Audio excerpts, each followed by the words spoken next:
as well. Post-COVID, it's been quite a while. Let me be the conduit to make this happen. Why don't you guys come over to my place? Sure, sometime definitely. Yes. Thank you. Welcome to BW Healthcare World. Today is World Lung Day, and we have two eminent lung specialists who are with us to discuss the implication of lungs and the complications post-COVID. We have with us Dr. Sandeep Nair, who is the Senior Director and the HOD of the Department of Respiratory Medicine, Allergy and Sleep Disorder at the BLK Max. We are also joined by Dr. Puneet Khanna, who's the HOD and Consultant Respiratory Medicine at the Manipal Hospitals, Dwarka. Welcome, Dr. Nair and Dr. Khanna. Thank you. We recently went through 2.5 years of condition, pandemic, and the biggest toll was on the lungs. So what are some of the major lung-related complications that we are seeing post-COVID now? Whoever wants to go in first.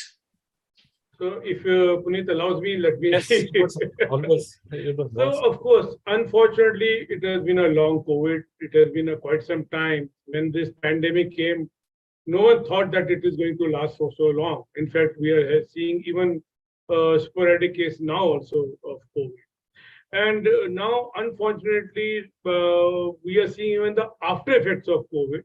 There was a time when we were seeing all fresh cases and we thought maybe once the COVID is over, everything will be over. But no, it is not so easy.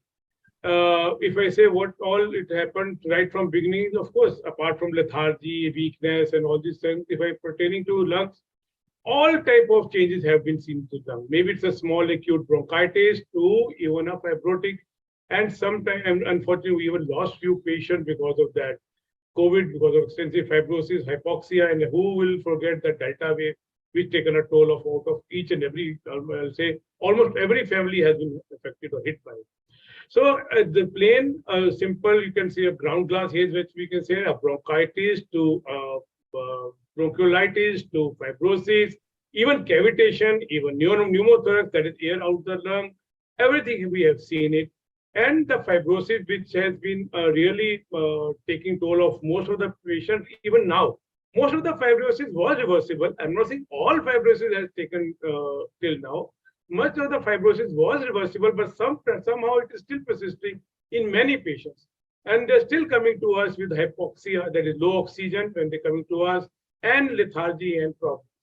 So this COVID has been a real bad scenario, which has affected lungs, of course, because it is an inhaled virus which directly enters into the lungs and affects the lung, but it affected each and every part of the body. And apart from it, with the most dreaded complication was pulmonary embolism or a thrombosis, because it was a hypercoagulable state, and it causes thrombosis or embolism of the lungs, which was devastating, and patient had a sudden death even after they were discharged from the hospital. I mean, they never thought that they went home that probably they have recovered, but not so. Despite having on low molecular weight, apparently there is anticoagulant or blood thinners, still we lost so many patients who had a sudden death. And who will forget number of celebrities or the famous people who were exercising, who were doing their normal routines, and they passed off. So COVID has really had a major setback to most of us. And I'm sure Puneet is definitely going to add to it. Yeah, I completely agree with Dr. Nair that COVID has been a real eye-opener in that sense that whatever the textbook complications of viral infections used to be, we actually saw each and every complication in many patients. There were some, short-term complications immediately post-Delta in terms of a huge number of infections and, like Dr. Nair said, pulmonary embolism and hypoxia. Infections in particular, if you remember, black fungus or mucormycosis, along with a huge increase in the number of cases of tuberculosis that we saw immediately after COVID and in the months after that. But besides the infectious short-term complication, we did have long-term complications also in terms of obstructive airway disease, asthma, and fibrosis, which leads to dependence on oxygen for many patients. And in particular, I have some patients who have been, very well controlled with their asthma for almost a decade or so. And post-COVID, they had this exacerbation and still continues to have, exacerbation of their asthma in spite of very good control for many, many years, to the extent that they had completely forgotten about their asthma, but that asthma has come back for them. So in a way, the complications have been acute as well, but still many people continue to have the lung repercussions because of COVID. So, Dr. Khanna, we a lot of people understand that there are complications and the names that you have taken, but what is the underlying reason? What happens in the lungs because of which these complications are happening? Yeah, so to put it in perspective as the pathological basis why this is happening, the studies that have been done by pathologists and the post-mortem analysis that was done in the Western literature after particularly the second wave or the Delta wave, it has enlightened us a little bit about the, the reason why this has happened. Some of the reason is basically an acute lung injury that happens with every viral infection, but this time the viral size was relatively more conducive or more important for the lower respiratory tract, and it led to a large scale of consequence or destruction because of its presence or because of its expression of some kind of receptors, particularly the ACE2 receptors in the lung, which caused extensive damage to the lung when the acute infection was happening. And much of the consequences are, a sequelae of that destruction that happened. And people are suffering because of the damage that has already been done, and now they are facing the repercussion. The other, hypothesis was that possibly there were small clots that were being formed in the vessels of the lung, along with vessels everywhere else, which led to, destruction of the lung structure and destruction of lung vessels. And this also led to very, severe consequence of impaired oxygen absorption in the lung. And many patients keep on, suffering because of this. And finally, like I said, the post-mortem analysis of many patients have shown that the protective cilia that we have in our respiratory epithelium, it was completely denuded or it was completely destroyed by acute viral infection. So the lungs were completely, unable to mount any kind of defense to the secondary infection or to any kind of, pathogen that was coming after the viral infection. So these are particularly some reasons, although no particular reason can be ascribed to everyone. But these are the major reasons why we had these health consequences. Dr. So Nair, if I may add to it, see, COVID is a big enigma. Let me tell you honestly, like few points which Dr. Puneet highlighted were all the hypotheses, but still there's so much to know. I'm saying that, of course, we have been troubled by COVID for almost 3 years, but still there's so much to still find out what's actually happened. Why is some particular patient is getting more susceptible and other is not? Of course, there are some things which points towards it that if someone is having underlying disease, extremes of ages, and etc. But still, different pattern in different disease, different pattern in different patients. It's very, very unlikely what we have seen it.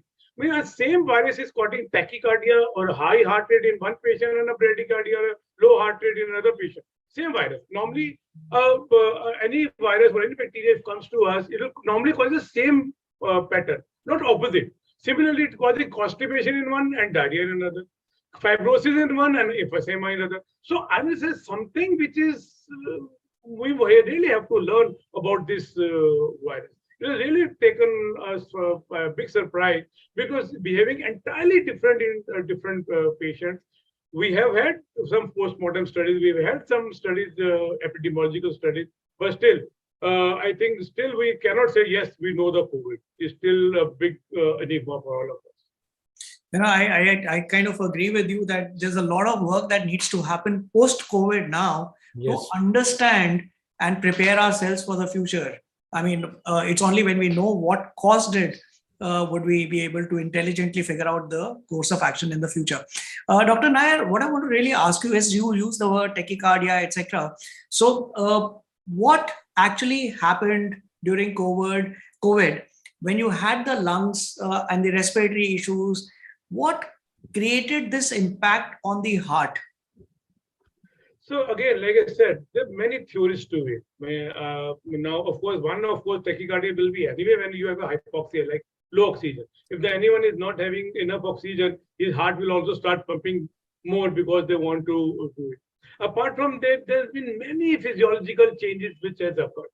Now, again, we already talked about that micro thrombi or microemboli.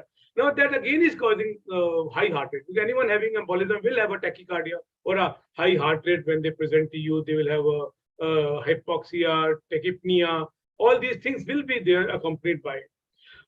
There will be some impact directly and some impacts indirectly by which the heart rate goes up. Directly, like I already said, and indirectly because when the patient is sick, high grade fever, patient is in distress, low oxygen, that is also going to cause high heart rate. But on the contrary, there has been patient which has come with a bradycardia. That is a low heart rate also which is presented to us. And we were really scared to give some medicine in these patients, whether we really want to increase the heart rate or not. Because maybe we have a rebound tachycardia in the same patient also after 2 days or 3 days. So it was a very challenging for us to treat these patients. Until now, if anyone says that I can treat a patient, I think he'll be lying. We still don't know what exactly that magic bullet for the COVID is still not out.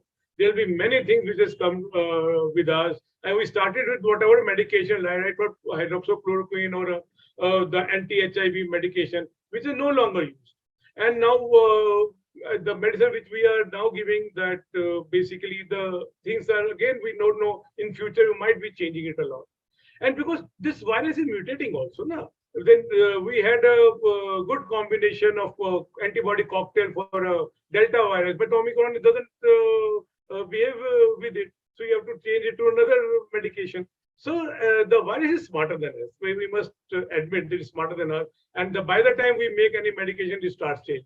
So vaccination and all these things are all at the place, and we're trying our best.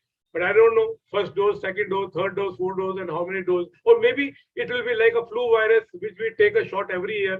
So it is, everything is to be out. So how it behaved in different patients is enigma. Why it caused tachycardia and bradycardia? There are some postulates which has been proposed, but again, it has been postulates. There's no confirmatory thing that yes, this is the one, or this is the patient is going to have tachycardia or bradycardia. That's it. So, Dr. Khanna, are any of the complications that we are seeing post-COVID life-threatening? Are people scared to lose their life to these complications? Yes, so I would put it in that perspective that although majority of patients have, recovered from the Delta wave now, after almost more than a year now, and the Omicron wave was not that severe, but there are still patients who are having long-term consequences, and there have been reports of increased mortality or morbidity in some patients. Although I would not, deliver a panic message here that anybody who had Delta is, prone to get sudden cardiac arrest or something like that. But the risk of, the embolism, like Dr. Nair said, the risk of blood clotting has increased post-COVID, and particularly in those patients who already had a pre-existing disease, which made them, less mobile, or which made them bedridden, or elderly people who were not very mobile initially, or those with obesity and other complications. In those patients after COVID, the chances of these blood clotting has increased, and many of these patients are on blood thinners for life now. So in spite of the medication, they still have that underlying risk where they can have sudden cardiac deaths, or a very high chance of having strokes if they are not very vigilant about their medications or about their lifestyle. The other group which is which needs real monitoring is those with underlying cardiac diseases, renal disease, or diabetes, because these patients also are at a higher risk of complications post-COVID now, which can immediately turn life-threatening. So I would say that this COVID, just like Dr. Nair said, this COVID has taught us that it is high time that people should optimize their medical health, by taking proper medications, by getting a proper analysis, and keep themselves fit with terms and up to date in terms of their health status and medications, because the long-term complications are still evolving. We are still just a year and a half away from the severe Delta wave that we had. So it is too early for us to say that the lifetime risk is not there. But there is some risk, very minimal, but it is there. Absolutely. Yeah, Dr. Nair, like taking this conversation forward, and from a very layman's perspective, in fact, this is a question which has actually come from one of our viewers in the past, that we understand that COVID has created a problem or there could be complication in people's lives, but there were people who were healthy, they had COVID, they are leading a normal life. So they are not feeling any symptoms as yet. But what they want to understand is what are the early symptoms that they should be mindful of, for which they should go and consult a doctor, because many a times they usually go to a doctor or a hospital only when things have worsened. So what do you have to say about this? So I would totally agree with Dr. what Puneet said, that see, everyone has not had a bad COVID always, even Delta, they have recovered fully. But whatever problem they had it initially only during the COVID, and they continued it. It is very unlikely to see a patient who is absolutely healthy for 1 year now, and suddenly we'll have a post-COVID over Delta now, because they probably would have had, if it had occurred by now.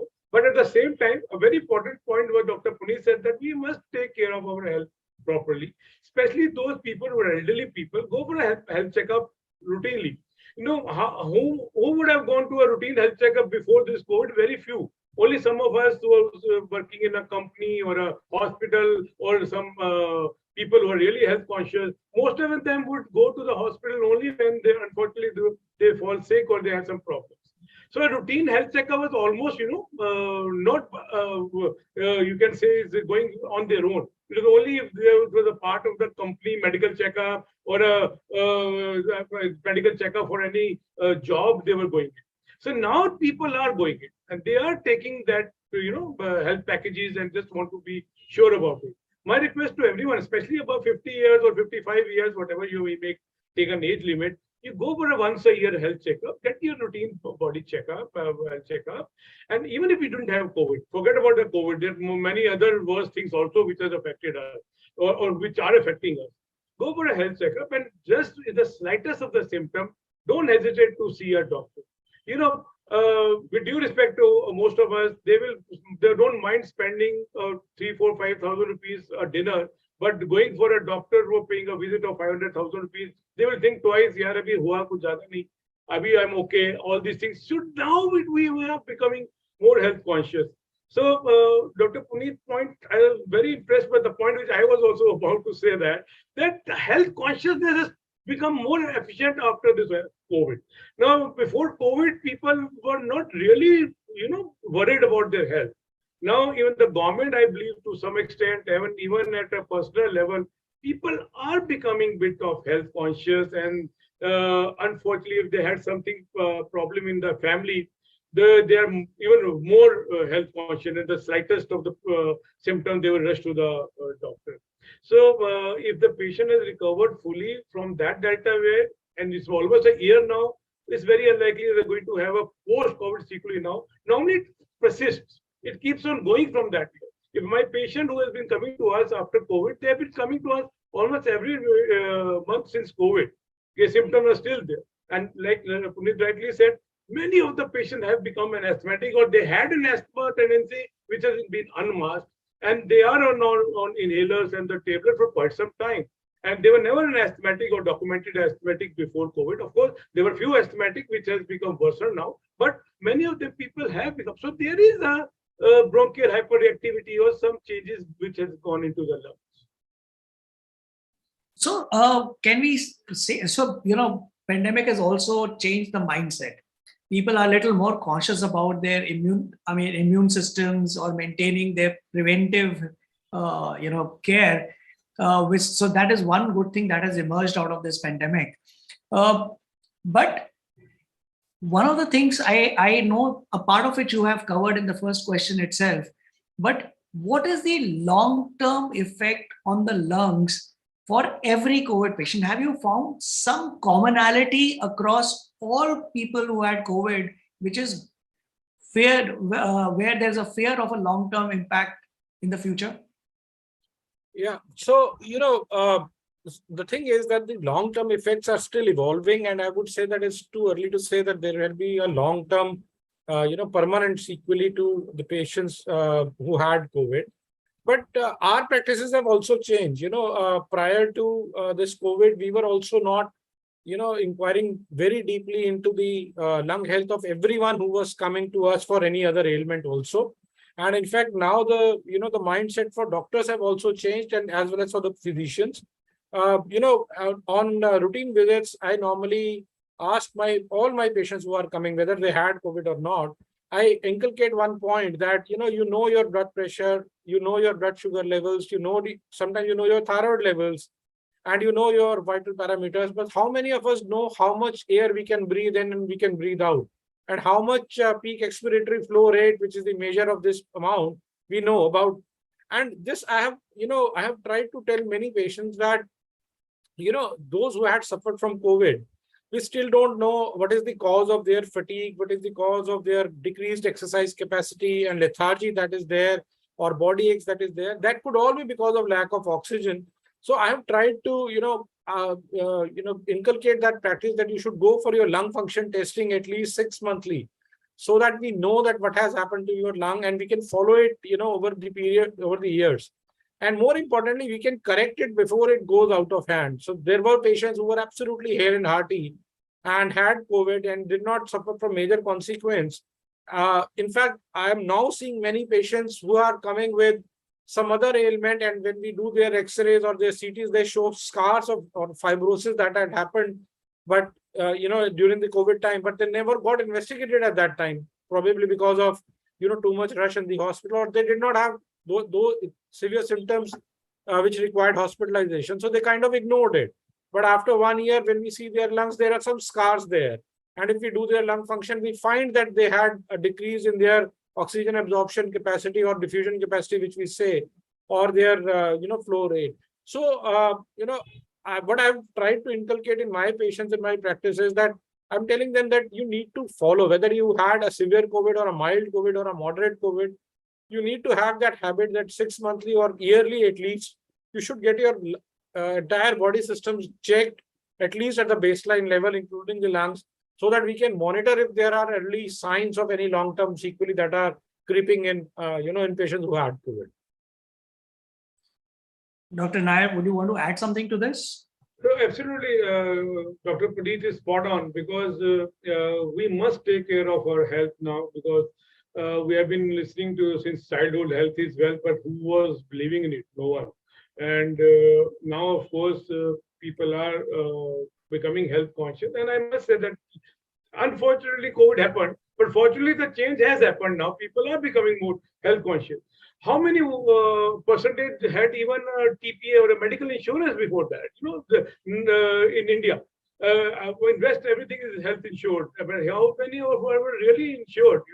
And now people are getting them insured. People are coming for a health checkup. And in the slightest of the problems, your friends, your families, they will talk to you, immediately call you and say, "Yaar, मेरे कोई problem है कहीं वो तो नहीं है COVID तो नहीं हो रहा कोई इस तरह." There's a small, you and I also, they are still scared of that COVID. And like Dr. Puneet rightly said, many of the patients who are coming to us, they were not even aware they had a COVID, and you find out there's a little bit of scar. Probably they had a subclinical course of COVID, or they were not aware of, or they were too occupied with the nears and dears on having COVID, and they also had it because of infection, but they just passed on also, because COVID was not severe in all patients. Sometimes it just passes on. It's just like a flu. So they incidentally pick up some of these patients also. So like what Dr. Puneet said and what I said in a few minutes back also, please undergo a health checkup. There's no harm in getting a once a year health checkup, and especially in the elderly people, because that is all, precaution is also always better. And if you can pick up an early disease, you can always nip it in the bud rather than getting it late. So, Dr. Nair, how common is it for people to develop ARDs and pneumonia post-COVID? So this all happened during COVID, ARDS. Honestly speaking, you don't have COVID, ARDS post-COVID, because once it is a COVID who presented to us in the ICU, the ARDS is a really bad distress patient. They're coming to our hospital with a severe hypoxia, and they were hospitalized, many of them ventilated, and unfortunately we lost many in this scenario. So COVID pneumonia, and this pneumonia is a term whenever there is infection in the lung, let it be virus, bacteria, fungal, whatever. Now, when the COVID is affecting lungs, there is a pneumonia, because a pattern might not be a typical of bacterial pneumonia, but there is involvement of the lungs, so it's a viral pneumonia or a COVID pneumonia. So it was quite common among these patients who presented to us. But ARDS was not that common. Of course, Delta, it was a bit more. Omicron was hardly, because Omicron was not very severe, though it could spread very fast, but it was not very fast spreading. But ARDS was a dreaded complication.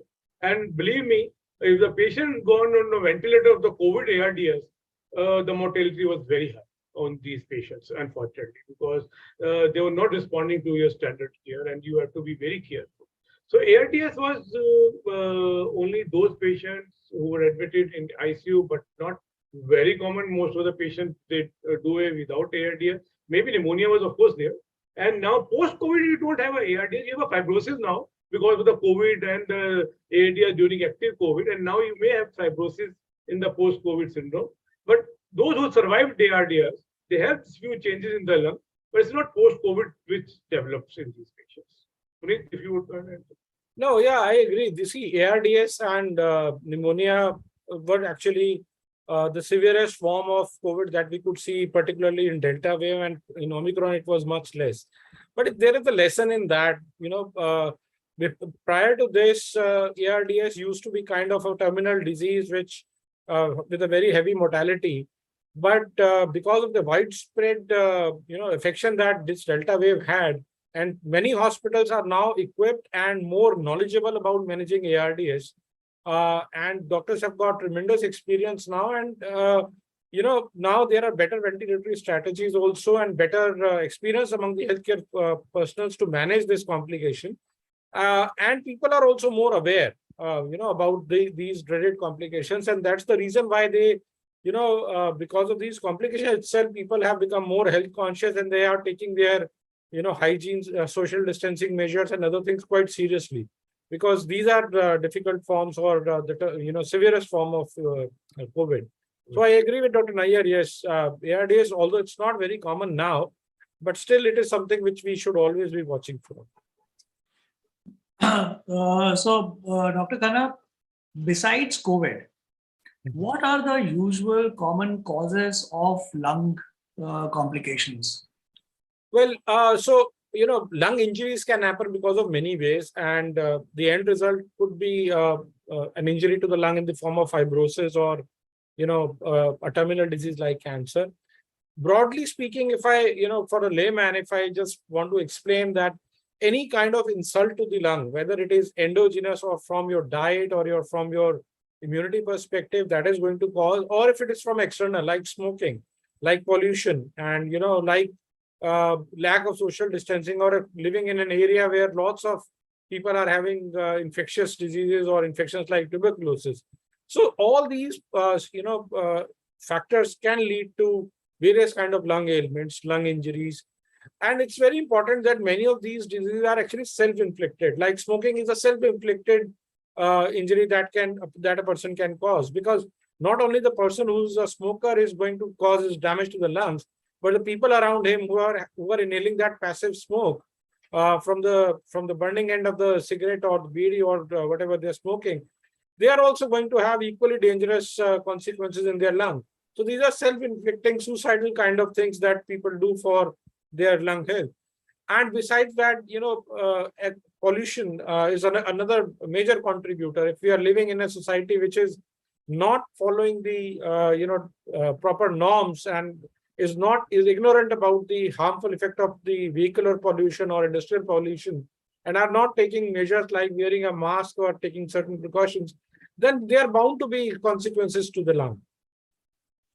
Dr. Nair, I want to ask you, taking this question further, that one of the causes is smoking, but not everybody is smoking. We have fortunately evolved in our society where people are aware of the consequences. So there's a reduction in the number of people smoking, but we are living in an environment where pollution is like there. You can't do much about it. What is the care that we must take? Should we be wearing a mask every time when we go out? What is the lifestyle changes that we need to take care of to prevent any damage to our lungs? See, a person who is living in a state like Delhi, he's living in a gas chamber, honestly speaking. Once you go out, especially when it's November, December onward is really bad because the smoke plus fog, which really takes a toll. And there's been some stubble burning in the nearby states and so many reasons which is caused. Otherwise also, because of industrialization, we have paid the penalty. There are more of vehicles out there. There are a lot of factories nearby. Then a lot of constructions going on. So n number of reasons which are there to cause high pollution. So that's why I tell my patients who are smokers, especially, why do you want to smoke? Just go and take a round of outside. You've smoked 5 cigarettes. Or it is so. But these are something which is not avoidable. At least smoking is avoidable by us at a personal level. You do it. That has to be the pollution has to be done at a higher level, in which we individual as well as the government or the authority everyone has to take part in it. Now, it is not always easy to go and wear mask and go outside. Of course, COVID has taught us wearing a mask, that too an N95. And believe me, Puneet would agree with me. We doctors, when wearing a mask from morning till night, headache ho jata hai. We have a headache by the time we reach home. Remember during COVID time, from 8 o'clock till 8 o'clock in the evening, from morning to evening, we wearing a PPE, seeing the patients and wearing a mask. By the time we used to go home, we were totally, exhausted. So it's not always easy to wear a N95 because it's really difficult to breathe through it. And but that doesn't mean I'm saying you do not wear it. You wear it wherever you have high infectious problem. For example, we people are working with the COVID or other infection, we have to wear it in the hospital. So wearing a mask, especially N95, is not always easy. Of course, triple layered mask does some extent, but it won't stop your small pollutant PM 2.5 etc. entering your lungs. So I would say that let's start, like they say, charity begins from home. Let's try each and every one of us to decrease the pollution. Let's share the vehicle. How many of us are actually sharing a vehicle? Hardly. And you just go and find out on the road, and you'll see most of the people are going single, sitting. You'll see one person sitting in a car and so forth. Even to the market, if they have to go, just pick up a car and go to a market. They won't even want to walk for 100 to 200 miles, which not only will help the pollution, curb out pollution, it will also help to improve your own health. And again, burning of the woods or burning of the nearby, there are better way to decompose these material, and there are more scientific way of decomposing it. Let's go into it rather than playing politics with due respect to all the politicians. That let's try to decompose all these in a better way. Now, of course, I'm just saying that apart from it, the pollution, we should also help others to reduce the amount of pollution, what we can say, by smoking, and because they are causing their own harm. And another point, like you said, we can't, when we go on, we should wear a mask. Here, I would like to point, another point is about the indoor pollution. Believe me, there are a lot of things which occurs indoor pollution. You will see, that puja ghar or a prayer room of our home will be a small room in our bungalow or home, whatever you can call it, without ventilation. And our grandmother will light a dhoop or agarbatti, incense stick, and they will be sitting there praying it. It's very, very harmful. Believe me, that incense stick and the dhoop, they cause much more damage than a cigarette. So I'm saying these things are also to be taken. A tortoise mosquito coil, let's not name a brand, a mosquito coil. A mosquito coil will cause so much of harm. So we have to talk about indoor pollution also, because when we are sleeping in a room with a mosquito coil on, we don't even know that how much pollution we are inhaling. So let's do it everywhere, not only outside, even inside. Let's try to keep our the surrounding pollution free. I think you brought up a very brilliant point, because all the things that you mentioned are something which are controllable. I mean, putting incense sticks or mosquito repellents, these kind of things are something that we are doing on day-to-day basis, and we are not even aware the damage it is causing to us. So I think there's a lot of awareness that we need to create as far as these things go, at least put it in a place where there is ventilation, etc. Thank you so much for bringing the, sorry. Yeah, because I will just point out one incident. About 15 years back or 16 years back, I was seeing one patient with a bad emphysematous lung. And he was an elderly patient, and he was from a particular sanctuary who are very, very, religious people. So he was never a smoker or nothing like that. So he told me when I was taking a history that every day morning he does a havan at his home. That was a first of the thing which struck me.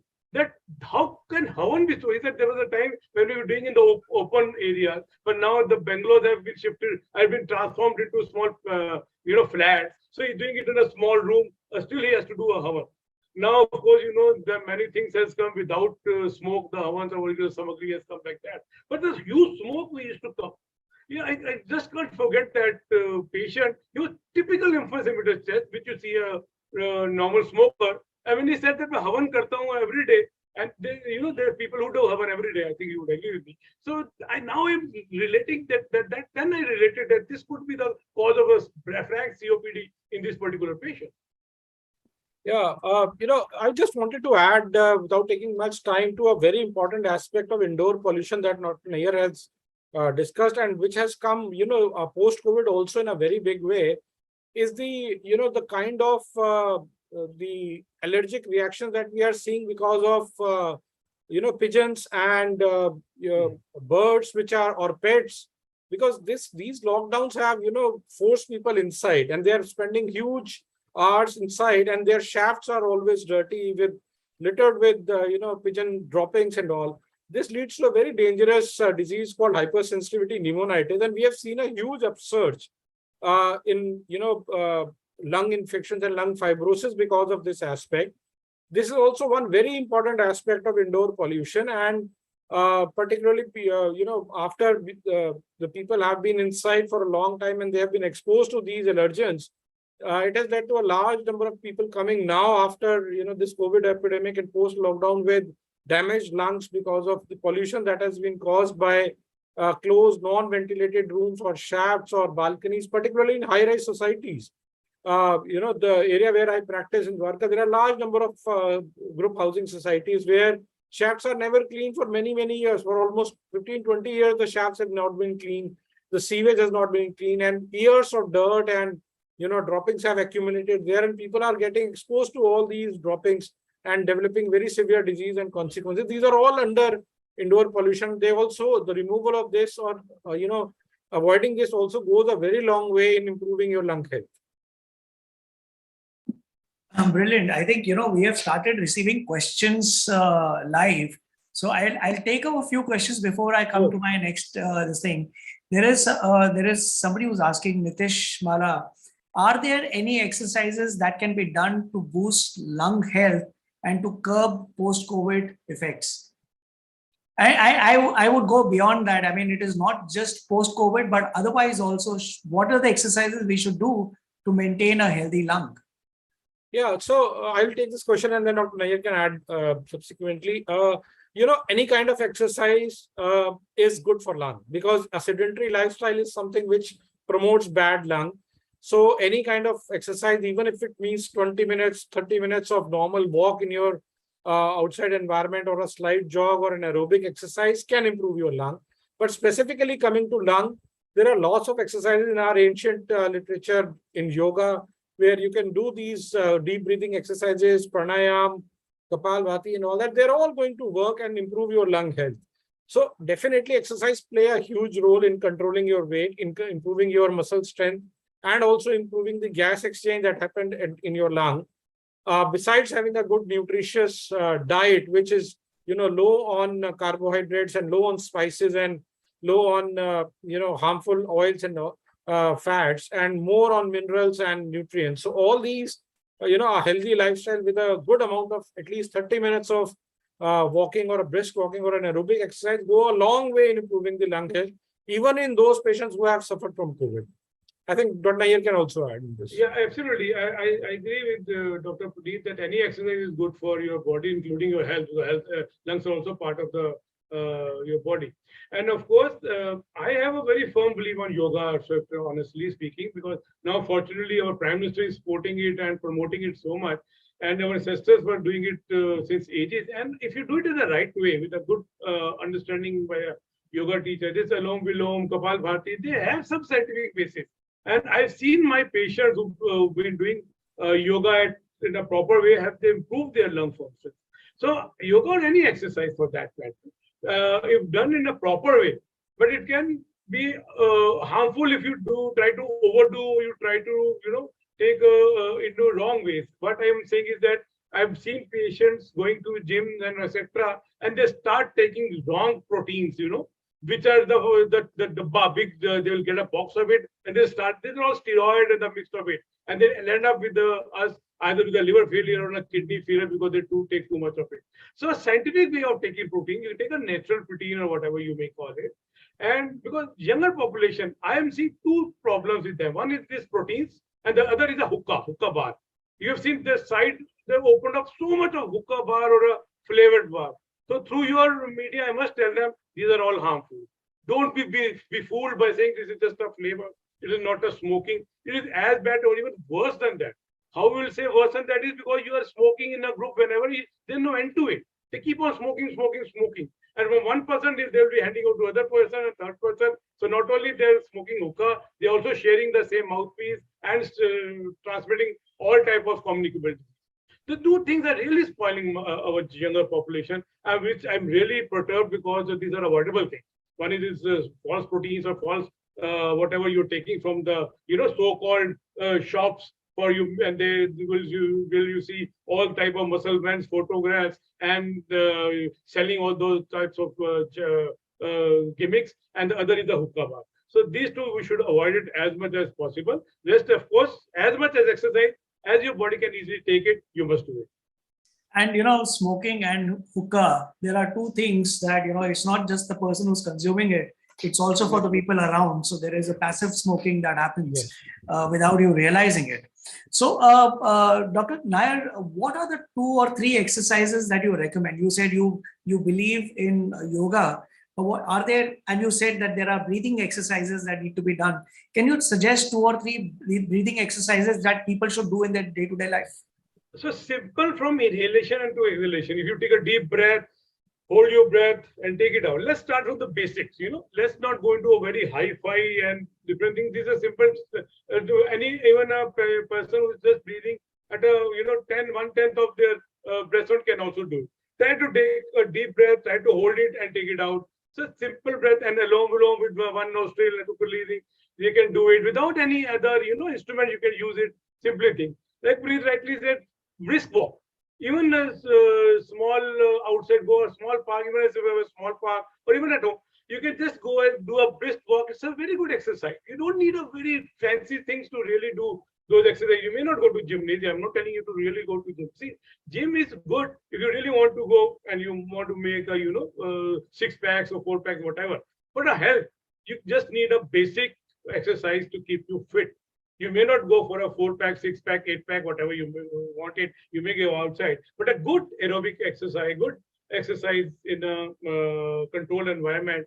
Like I said, starting from inhalation, exhalation, and of course, if you have a small incentive spirometry where you take up the 3 balls, you can take it, or you can blow a balloon or a bladder, football bladder. All these things can be done. So basic idea is to keep yourself fit and keep your lungs busy rather than just sitting idle at home, because the things have changed now.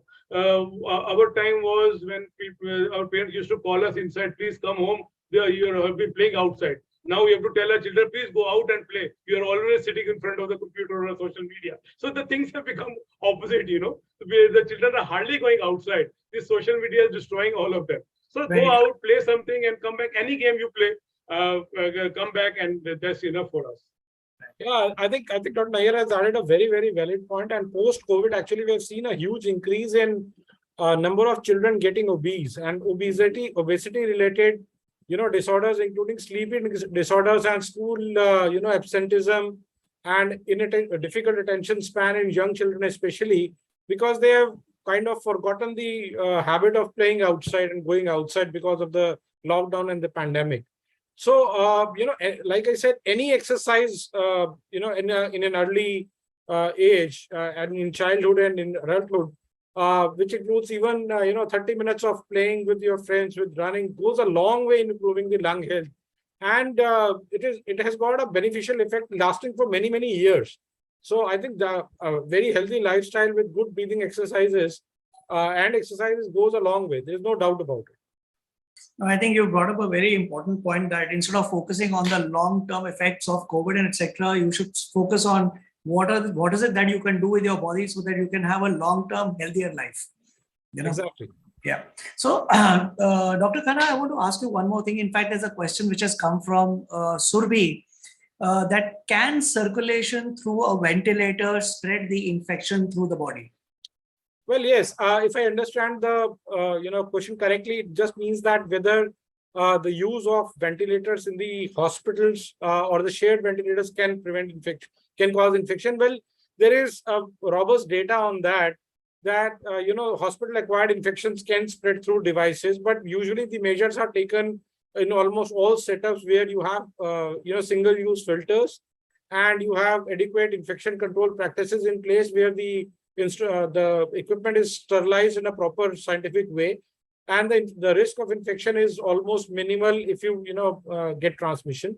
But yeah, the patient, any patient on ventilator has got a risk of getting an acquired pneumonia because of many other reasons, because of medical reasons and because of lowered immune defenses of the body, which can lead to onset of infections in patients who are on ventilator.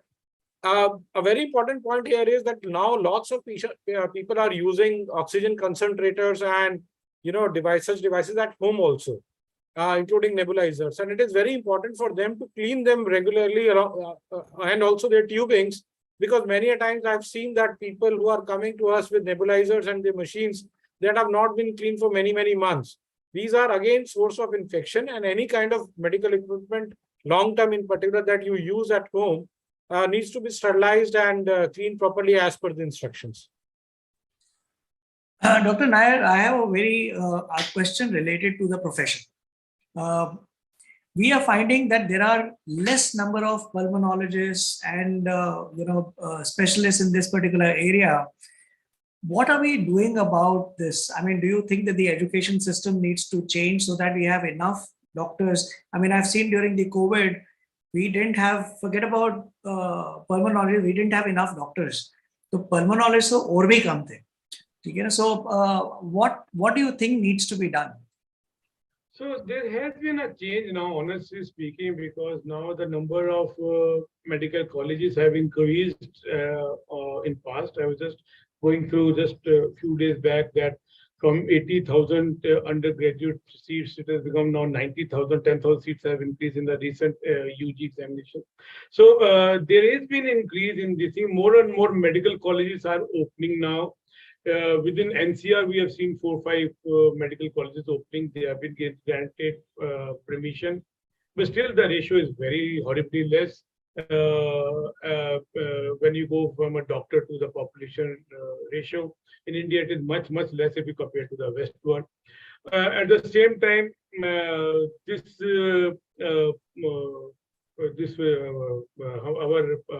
as a doctor, being a doctor has been a really challenging now. Believe me, we really work very hard for our patients, and most of the time. And in case we don't, if any mishappening occurs, we don't get all the respect from the patient and we get bashed up. So let me tell you, honestly speaking, so there's a lot of negativity also at the same time. They forget what the positivity about the doctors have done it.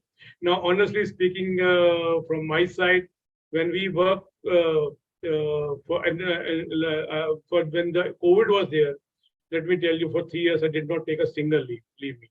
And we were, and Puneet would have was again, we were doing all the same thing. We were going 8 o'clock in the morning, coming back 8 in the night, wearing a PPE. Forget, when we wear a PPE, that is a personal protective equipment, you're sweating all over because it was May, June, and whatever when we were doing it. We were hardly speak, and we had to speak very loud when we were talking to each other because everything was covering and all. And we had a lot of problems. But at the same time, that was just like, like a soldier. You were on the war front and you just can't go back and you have to work.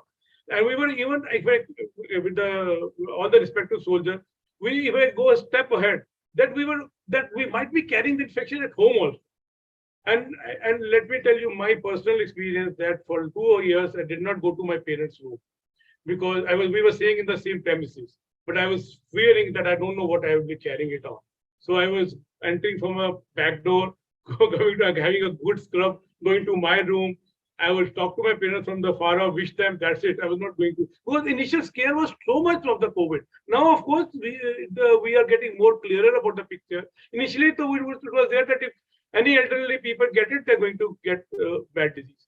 So this COVID, we have done a lot of sacrifices, all of them. So many doctors have laid out their life, unfortunately, working for the patients. It was not then that they were enjoying a mall or any movies or something where they got it infection. They got infection from the hospital. They're working for the patients. So it's a tough time for us because we are working very hard for which we should. That's what we became doctors for. But we demand a little bit more respect from everyone. Because if anything goes wrong anywhere, it is not a doctor's mistake always. Just go into it and see that we are not God, honestly speaking. We are doctors. We still are human beings from back of us. So please respect our profession. And of course, government is doing more, and I hope that does even furthermore. We have enough doctors, more doctors. And that is the problem, because when I became a doctor, so there were three professions, for all of us: doctor, engineer, and chartered accountant. This was we were taught when we were. Now there's so many of the professions open, and then the cream used to take medicine at our time.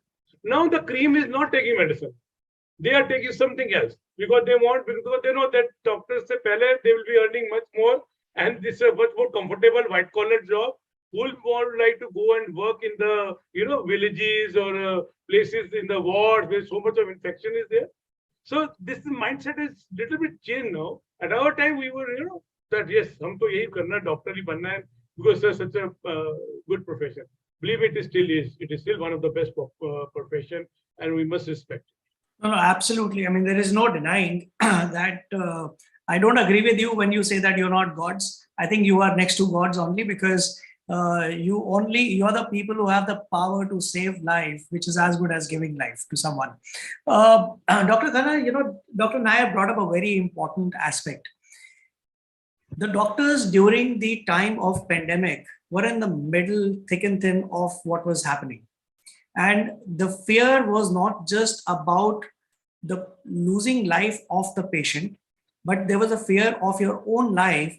And not just your own life, there was a fear of carrying the problem and giving it to the people at home, And with so much of turmoil happening around you, so many lives being lost, and there was a situation of helplessness where a doctor knew what he could do, but he did not have enough resources to save that life. Now, that is the most, what would I say, a frustrating situation that a doctor goes through. I'm sure that the doctors went through a lot of mental pressure, mental tension. How did you guys manage, or how did the institution manage the mental pressure, mental well-being of the doctors in the hospital? Well, that's a very important point. And, I'll just take you from what Dr. Nair also said. Any amount of resources or any amount of development in a country, and a pandemic like COVID was overwhelming for everyone. Even in the most developed nations, there was chaos, there was scarcity, there was large-scale deaths. And believe me, we have done a tremendous job. I would rather say that we are among one of the the kind of infrastructure that we have and the amount of number of population that we have. We have done a tremendous job because our mortality rates are still among the fewest, across the world. If you see at the sheer size of population that we have and the low amount of resources that we had. And I must say that the spirit of India has lived through this. And believe me, everybody has pitched in. It's not just doctors, nurses. I remember the days when there was lockdown and I used to come back on deserted roads from my hospital in the night. I still used to see, a police wala standing at the barricade. I used to see the, sweeper in PPs cleaning the roads and all that. So everybody has pitched in. And, particularly our institutions have supported us tremendously. It's not just the, those were difficult times. And, I'm very lucky that our institute supported us overwhelmingly in providing all the comfort that we could get. Our surgeons pitched in spite of the fact that, they had not seen in their so busy practices, they have not seen medical patients for a long time, but they pitched in whatever, form they could do. They managed the counseling centers, they managed the, logistics, they managed everything. And particularly those times when there was scarcity of oxygen, the triage and rationing of all the resources, this was tremendous. And difficult times brings difficult solutions and, situations also, and it brought the best out of us.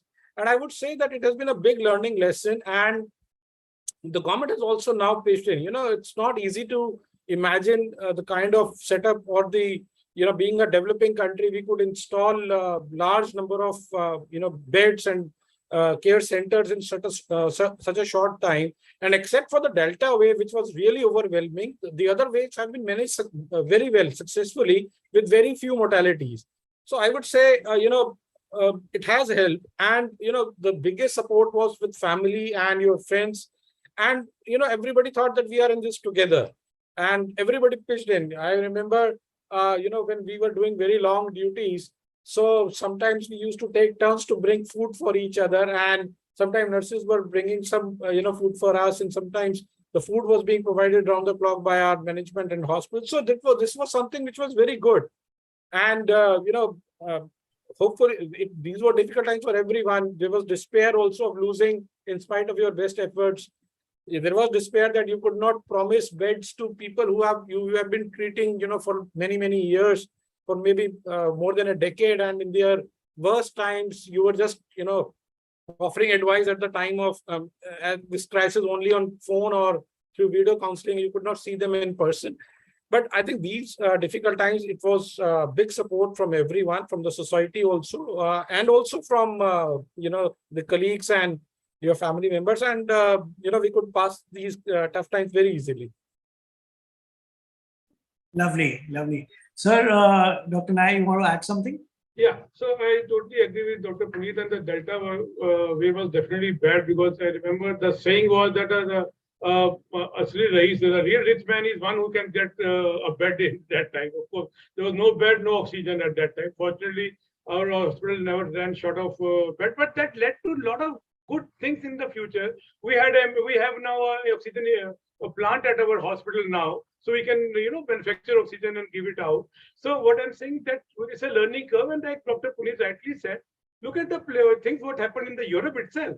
The people are dying on the street there also. So it was more than anyone could afford, any government could afford the number of patients. So that was different. Otherwise, I must admit, and I must second what Dr. Puneet said, that we have been managing the COVID really well, thanks to the support right from the top, right from our Prime Minister and everyone, that who were really involved in thick and thin. And of course, even vaccination, you see, how our project of vaccination has shot up, has how much coverage we have done it. I will say, let's not compare with a small European country, which is not even equal to one of the state of our Indian, UP can accommodate many European countries, So the thick population and the large space and going to the remote area and covering the vaccination. So we've done pretty well. So of course, with due respect to whatever media says, whatever, but India has done very, very well in this scope. No, absolutely. I think we are a very proud nation because, of course, it brought out the need gap that was there. But the way we have coped up, both in terms of the doctors and the state coming together to provide help, assistance, and encouragement, we have now emerged as a world at par with the world, if not better, in terms of medical services. So before I let you go, I want each one of you to give your message on the World Lung Day. Let's begin with you, Dr. Nair. So I would just like to request each and everyone that please take care of your health, not only lungs, take care of your health as such, because if you're fit as such, your lungs will automatically become fit. It's not that, because lung is also part of your body. So regular exercise, maintaining a good atmosphere around, having a nutritious value food. I'm not telling you to eat more food, but eat healthy food. Of course, once or twice in a month, you will have to have a junk food also. I can't compel it to it, but okay, then let it be occasional. But a healthy diet, regular exercise, maybe yoga. I don't want six packs in everyone, but at least a healthy, fit person should be there. And of course, just a tempered down, just in a cool, a little bit of meditation if you can do it, so that you can be a more healthier. And talk to your friends. Like I talk to Dr. Puneet every second day because it makes me more healthier. And we had shared a lot of jokes. And of course, social media is bad, but at the times it's good also. We share a lot of jokes with each other. So let us be a healthier life. Yeah, Dr. Khanna. Yes, I agree. WHO defines health as a state of well-being of mental, social, and physical well-being. I would say that apart from your physical health, everybody should treat their body as their temple, and they should really focus on each and everything and seek medical advice as early as possible, because prevention is definitely 1,000 times better than cure. And beyond that, there should be a good mental health, positive vibes, positive faith in the environment around you. Try to make a little difference. It will go a long way in huge steps that the society will take together collectively. And socially, we should be more responsible, we have seen that we have lost people because of our carelessness also. Pollution is our, doing. And if you are a smoker, you should take care of everybody else's concern also. Leave smoking for your good, avoid passive smoking and avoid causing injury to other people. So I think these all measures will go a long way. A positive mindset will go a long way in promoting good lung health on this World Lung Health Day, I would say this. So, Dr. Khanna, Dr. Nair, I think it has been a beautiful conversation. And my key takeaways are that, while COVID has created a problem, people do have the challenge or a fear of a long-term disease. But if you take care of yourself, your quality of life is going to be in your own hand. So become conscious about your body. And like what Dr. Khanna just mentioned, that, be mindful, not just about yourself, but those around you. So if you're smoking or if you're using a hookah, you're not just creating a damage for yourself, you're creating a damage for the environment, you're creating a damage to everyone around you through passive smoking. So beautiful messages, lovely conversation. I'm sure this is going to be useful to whoever has been watching this. And thank you for answering the questions that came from the audience as well. Really, thank you so much for your pleasure. Thank you. Pleasure talking to you. Same as sir. Thank you. All